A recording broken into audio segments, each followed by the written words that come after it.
ভর্তি হওয়ার জন্য একটা কোটা আছে, শারীরিক প্রতিবন্ধকতার জন্য কোটা আছে, কিন্তু আমি সে কোটা আসলে তখন ফর্মে পূরণই করিনি। কারণ যেহেতু আমি পড়াশোনার মধ্যে ছিলাম এবং আমার নিজের মধ্যে একটা কনফিডেন্স ছিল যে আমি হয়তো চান্স পাবো, এবং আসলে আমি চূড়ান্তভাবে 463তম হয়ে মানে মেধাক্রমে ব্যবস্থাপনা বিভাগে ভর্তি হওয়ার সুযোগ পাই। কোনো সফলতার কাছে হার মানেননি তিনি।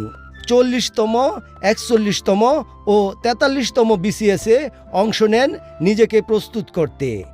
40তম বিসিএসে পাশ করলেও কোনো পদ পাননি তিনি। আসলে আমার বিসিএস যে জার্নিটা, এটা 1-2 বছরের জার্নি ছিল না। 2018 সালে আমার এমবিএ কমপ্লিট হওয়ার পর থেকেই আমি পড়াশোনা শুরু করি, এবং আসলে আমার চূড়ান্ত লক্ষ্যে পৌঁছাতে মোটামুটি 7টা বছর লেগে গেছে।